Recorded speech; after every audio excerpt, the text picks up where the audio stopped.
لو قررت ان انت تبني، قبل ما تبني الطوبة الغلط هتكلفك كتير، فمهم تعرف معايا المعلومات دي كويس جدا قبل ما تختار الطوبة للمبنى بتاعك وتوظفها فيه.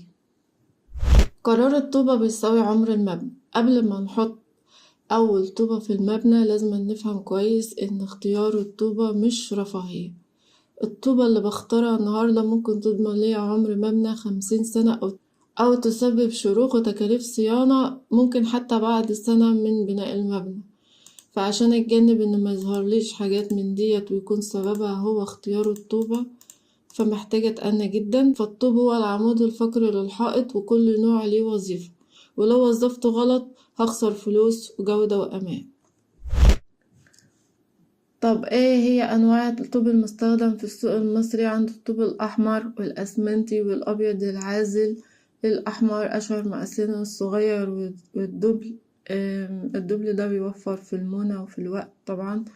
عندي الطوب الاسمنتي اكتر تصنيفات فيه ان هو بيكون آلي ونص آلي او يدوي. والطوب الابيض العازل مشهور بقوة قدرته على العزل الحراري وللصوت. الطوب الاحمر الطوب الأحمر مناسب كحمل على المبنى وأكتر استخداما للسعر وتوفره، لكنه ضعيف من حيث عزل الحرارة، وكذلك في البرد أو من ناحية الشمس والصوت، ومش أفضل في الأماكن بتاعة الرطوبة لأنه بيشرب مياه بسرعة.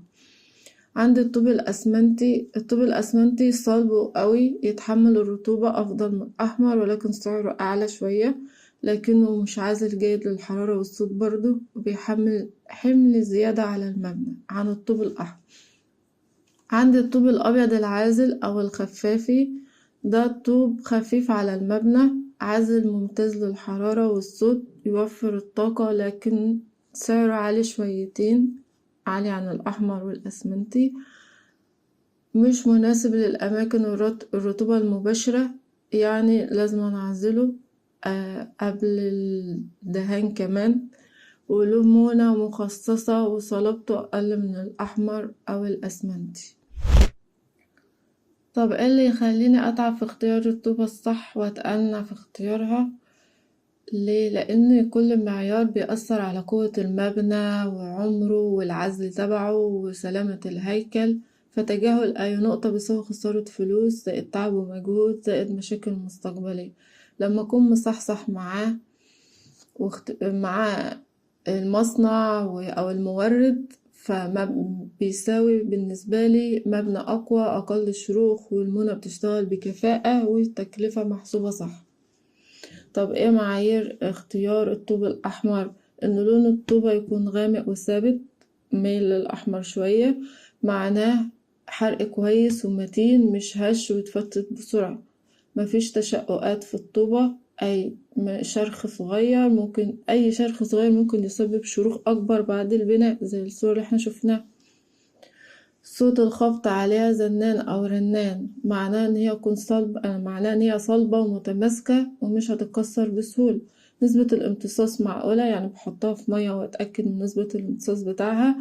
فالطوبة لو مش هتمتص مية زيادة الطوبة لو امتصت مية زيادة ففي الحالة ديت هتضعف، ولو امتصت مية قليلة في الحالة ديت هتمتص المية من المونة بسرعة، ويأثر في جودة البناء برضو.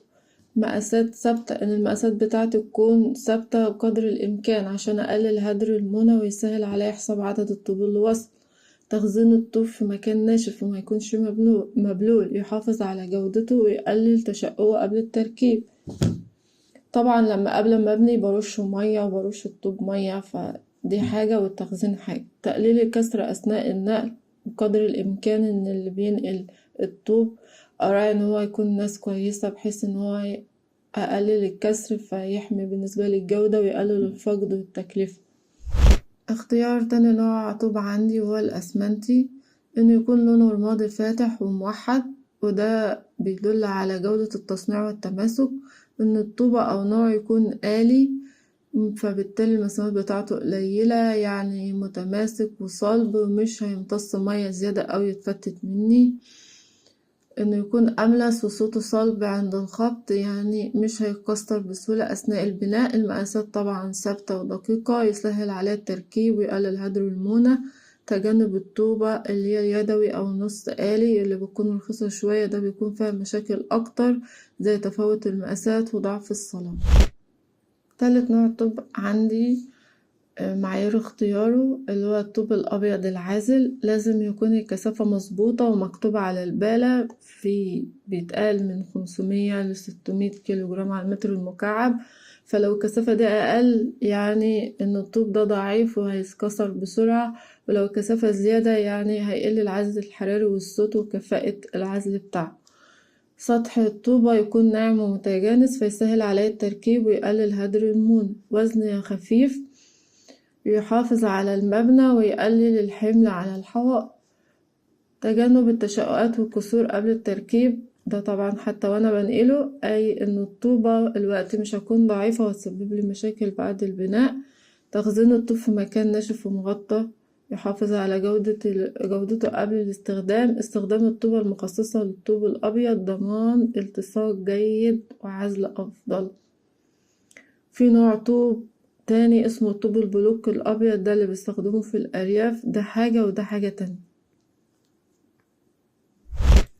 استخدام كل نوع طوب في المبنى وازاي ادمج ما بينهم عشان اوفر تكلفة مناسبة وفي نفس الوقت وظيفة مناسبة. عندي الطوب الأحمر بستخدمه بنسبة أكبر في المبنى كله. فالاستخدام العام في البناء بيكون طوب أحمر لأنه خفيف على المبنى ومتوفر وسعره مناسب ويقلل التكلفة والحمل على الهيكل. أما الطوب الأسمنتي فده علشان هو غالي شوية وكمان حمله زيادة على المبنى حبتين عن الطوب الأحمر، فده بوظفه مع الطوب الأحمر بحيث إن أنا أستخدم وظيفته وفي نفس الوقت أوفر تكلفة مناسبة. فبستخدمه في أول 3-4 مداميك من الحائط، المدماج اللي هو الصف. وليه بقى حماية من الرطوبة خاصة عن تركيب الوزر، وكمان بيديني قوة للحيطة. واستخدمه عند الفتحات سواء أبواب أو شبابيك عشان يديني الصلابة مع تركيب الحلوق أو الفريمات بتاعة الشبابيك، بحيث لو كسرت ولا حاجة فيبقى فيه قوة معايا. وبستخدمه في الحمامات والمطابخ حماية من الرطوبة، ويفضل كامل الحيطة لو الميزانية تسمح، او ان انا ارفعه لحد اقل حاجة 150-140 سنتي بحيث ان انا اقلل تكاليف. يعني ابني بطول 140 او 150 سنتي في الحوائط المطبخ والحمام. لو معايا فلوس ابني الحمام والمطبخ كامل طوب اسمنتي. وفي ناس بتستخدمه في المدماج الاخير من الحيطة برضه، وبستخدمه علشان ازود كفاءة الحيطة اكتر واديها عصب. ان انا استخدمه كل كم مدماج بحوالي 1 أو 1.20 متر، كل 1 أو 1.20 متر، او 3-4 مداميج استخدم مدماج من الاسمنت عشان يقوي الحيطة ويديني عصب. اما الطوب الابيض فالطوب الابيض ده بستخدمه في الفراغات اللي محتاجة عزل صوت وحرارة، مناسب للواجهات المواجهة للشوارع او الجنوب. استخدمه مع طبقة برايمر لحماية من الرطوبة. وفي ناس بتعمله بكامل الحائط الخارجية. حوايط المبنى الخارجية كلها بعملها من الطوب الابيض. ده بالنسبة لي تكلفة زيادة على العميل، بس في عميل بيقول لا انا عايز اعزل حرارة، يعني متدخليش حرارة وشمس صعبة عليا في البيت في الصيف، ولا برودة جامدة في الشتاء، ولا صوت عالي لو انا على شارع كبير وفي اصوات او كده فانا محتاج ان انا امنع الصوت ده، او حواليا جيران ايا كان. بستخدمه في الحوائط الخارجية للمبنى السكن. ومن جوه بستخدم الطوب الأحمر عادي والطوب الأسمنتي. لما باجي استخدم الطوب الأبيض في البناء بدعمه بالطوب الأسمنتي نفس فكرة الطوب الأحمر بالظبط.